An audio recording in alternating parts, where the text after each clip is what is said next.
সম্মানিত প্রিয় মুসল্লিয়ান ইকরাম, আল্লাহ সুবহানাহু ওয়া তাআলার দরবারে হৃদয়ের গভীর থেকে শুকরিয়া জ্ঞাপন করছি যে মহান রব্বুল আলামিন আমাদেরকে অত্যন্ত মহব্বত করে ভালোবেসে যাচাই করে বাছাই করে লক্ষ কোটি মানুষের মধ্যে আমাদেরকে নির্বাচিত করে সাপ্তাহিক ঈদের দিন, খুশির দিন, প্রশান্ত মনে জুমার মসজিদে আসার বসার কিছু কথা শোনার তৌফিক দিয়েছেন। এই জন্য হৃদয়ের গভীর থেকে শুকরিয়া জ্ঞাপন করি। সকলে বলি আলহামদুলিল্লাহ। প্রিয় মুসল্লি ভাই ও বন্ধু, আজকে আমার আলোচনার বিষয় হলো জীবনের জন্য পানাহার, কোরআন ও হাদিসের নির্দেশনা।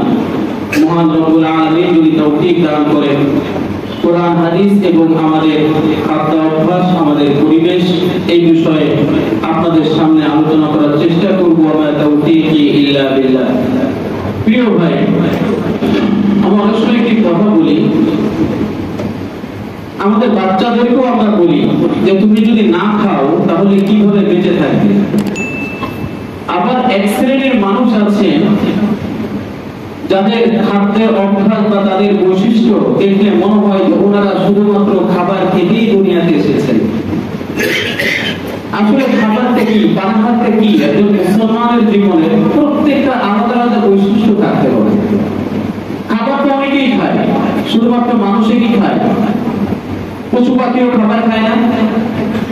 প্রত্যেকটা জিনিসের এক একটা, প্রত্যেকটা বস্তুর, প্রত্যেকটা সৃষ্টিজীবের এক ধরনের তার উপযোগিতা, তার বৈশিষ্ট্য অনুযায়ী তার খাবার রয়েছে, খাদ্য অভ্যাস রয়েছে। আমি তো মুসলমান, আমার তো এই ব্যাপারে একটা সক্রিয়তা থাকা দরকার। মানুষদের মধ্যে তো বিভিন্ন শ্রেণী আছে, ধর্মভিত্তিক, অঞ্চল ভিত্তিক, অনেক ভাগ আছে কি নেই বলো? তারপর তো মুসলমান হলো একটা বিশেষ আল্লাহর নির্বাচিত, আল্লাহর পছন্দনীয়, আল্লাহর বান্দা, যারা আল্লাহর উপরে বিশ্বাস করেছে। তো মুসলমানের খাদ্যের ব্যাপারে একটা আলাদা বৈশিষ্ট্য থাকা দরকার কি দরকার? এখন আজকে অনেকে চিন্তা করতে পারেন হুজুর, খাবার দাবারের ব্যাপারে আবার কথা বলার প্রয়োজন আছে নাকি? এটার জন্য তো বিশেষ নির্দেশনার দরকার নাই, ঘরে বউ রান্না করলে আমরা খাই, এর বেশি তো আর কিছু দরকার না আছে? আল্লাহু আকবার। আল্লাহ বলেন কোরআনের মধ্যে, অসংখ্য আয়াতের মধ্যে আমরা খাবারের ব্যাপারে নির্দেশনা দিয়েছেন। আল্লাহ বলেন ওয়াকুলু ওয়াশরাবু ওয়া লা তুসরিফু ইন্নাহু লা ইউহিব্বুল মুসরিফিন।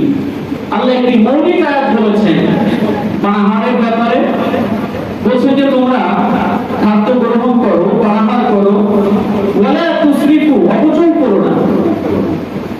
এটা বেসিক আয়াত। খাদ্যের ব্যাপারে, খাদ্যের নির্দেশনার ব্যাপারে একটি বেসিক আয়াত। তিনটি কথা বলেছেন, তোমরা খাও, পান করো, আর কি করো না? অপচয় করো না। আমরা অন্যান্য কিছু আয়াতের দিকে যদি তাকাই, তাহলে আল্লাহ তাআলা সে আয়াতগুলোর মধ্যে বলছেন وَيُحِلُّ لَهُمُ الطَّيِّبَاتِ وَيُحَرِّمُ عَلَيْهِمُ الْخَبَائِثَ। আল্লাহ তাআলা তাদের জন্য পবিত্র বস্তুসমূহ হালাল করেছেন আর অপবিত্র বস্তুসমূহ নিষেধ করেছেন। চলে আসুন আরেকটি আয়াতের মধ্যে, যেটি আমি প্রথমে আপনাদের সামনে তেলাওয়াত করেছি।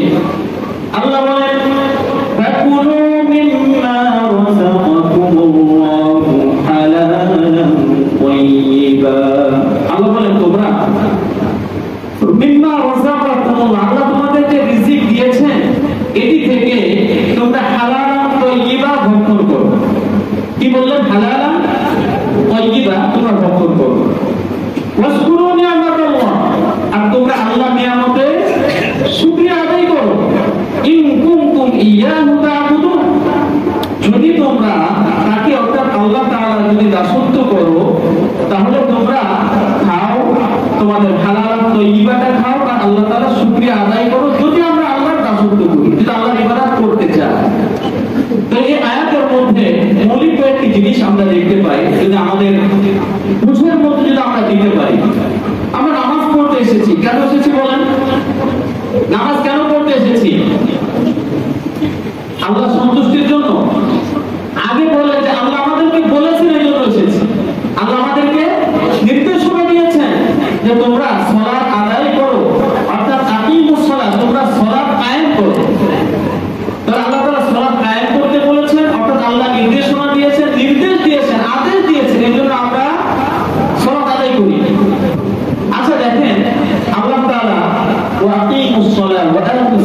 এখানে যেই ধরনের শব্দ আদেশসূচক শব্দ ব্যবহার করেছেন, আল্লাহ তাআলা পানাহারের ব্যাপারে একই ধরনের শব্দ ব্যবহার করেছেন।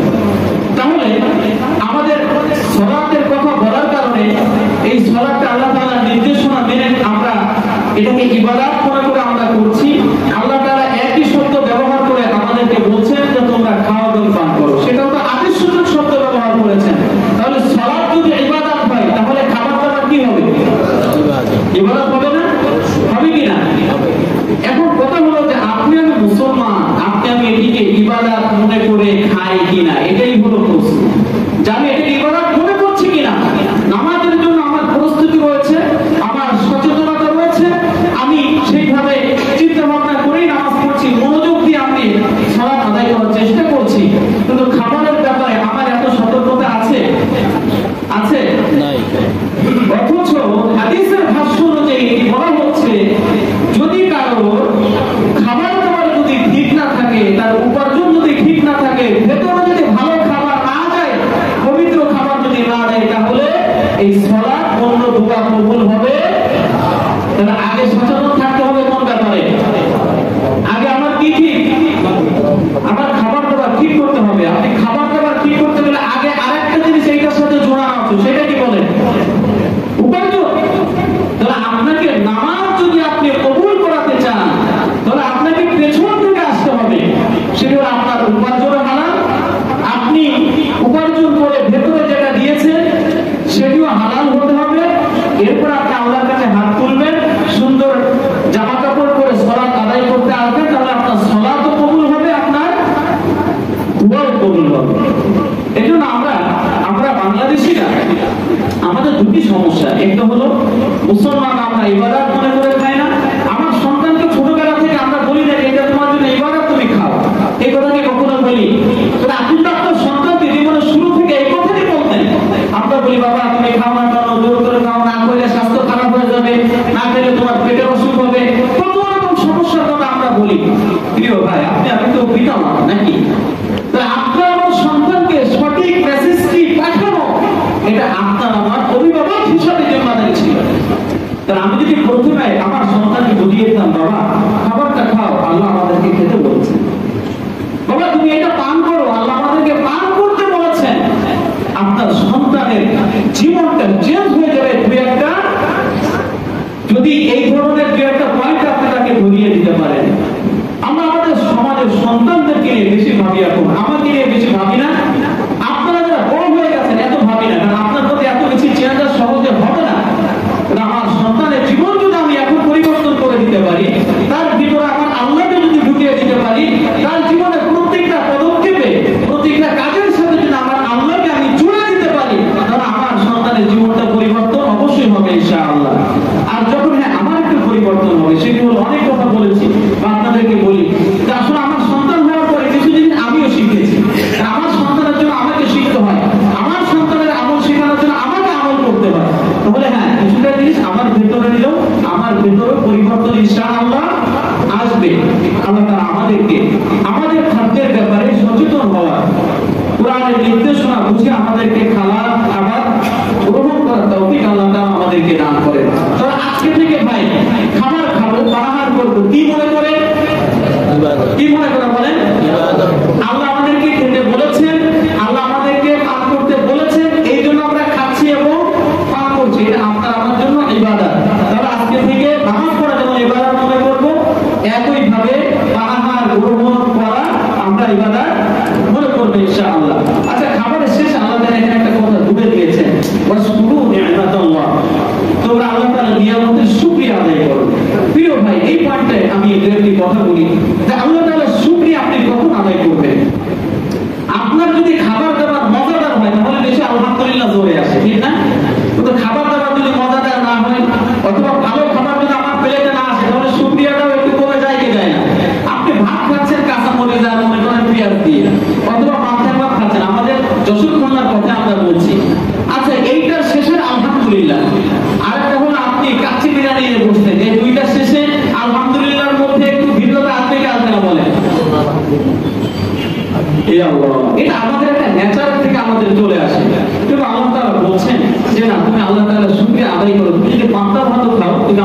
শুকরিয়া আদায় করো, আল্লাহ তাআলা তোমার পান্থভাত এটা কাচ্চি বিরিয়ানিতে পরিণত করে দিতে পারেন না?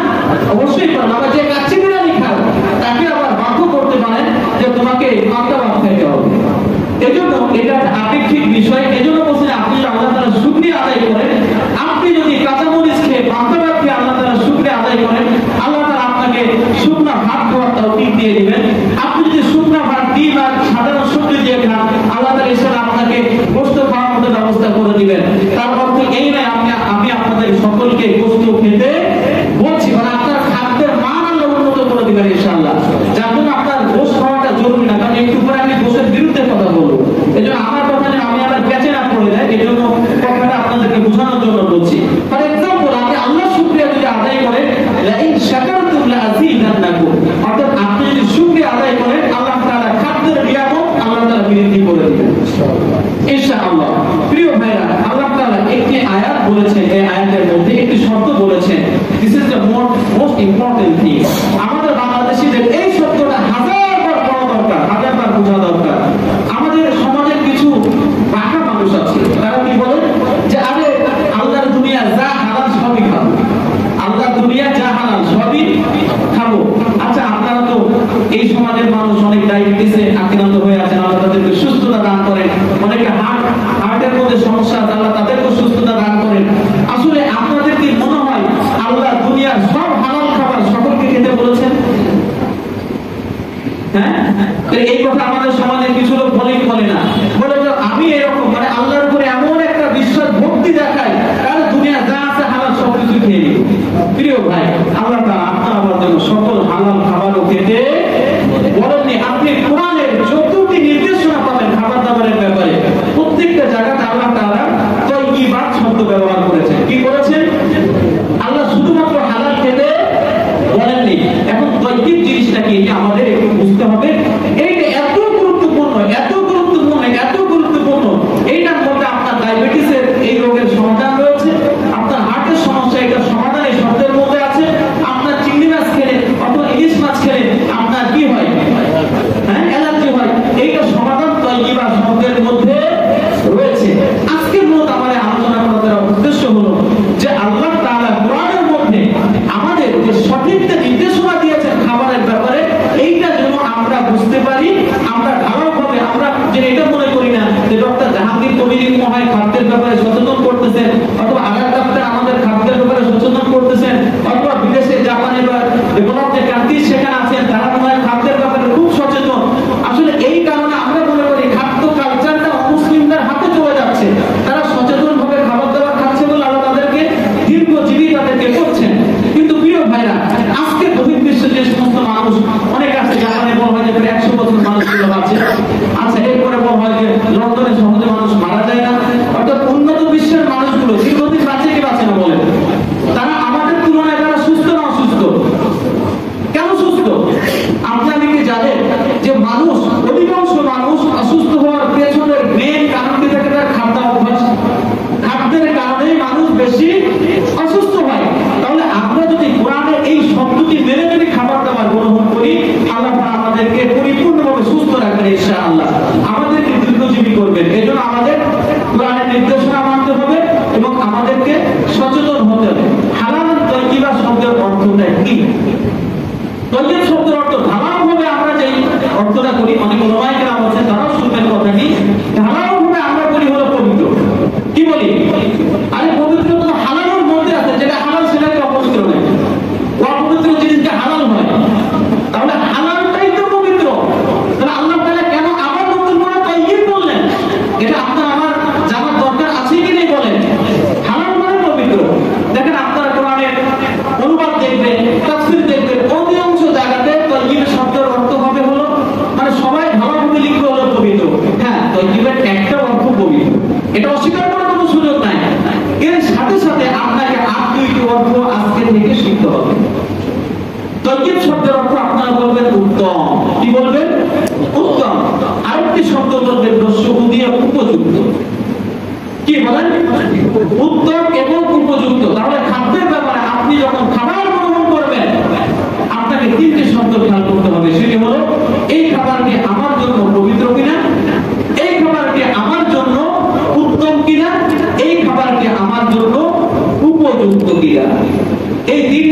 আপনি মানতে পারেন যেটি কোরআন আমাদেরকে বলেছে তাইয়্যিব শব্দ বলে, তাহলে আশা করা যায় ইনশাআল্লাহ আল্লাহ তাআলা আমাদেরকে সুস্থ রাখবে।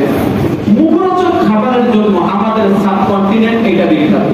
যত মশলা বলেন আর যত মুখরোচক খাবার বলেন কোথায় হয় বলেন তো?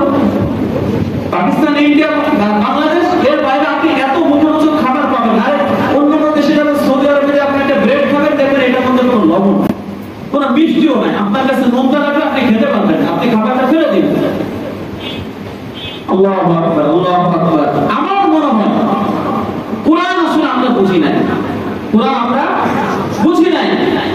কোরআন বুঝেছে, কোরআন পড়েছে, কোরআন গবেষণা করেছে কিছু অমুসলিম মানুষ, বিশেষ করে যেটি সমাজের সাথে সম্পর্ক আর মানুষের শরীরের সাথে সম্পর্ক। তাই শারীরিক নির্দেশনা খাবারের জন্য, শারীরিক নির্দেশনা তার শরীরের জন্য আর সামাজিক নির্দেশনা, এই জিনিসগুলো যে ইসলামের যে নির্দেশনাগুলো আছে এগুলো অমুসলিমরা নিয়ে গেছে।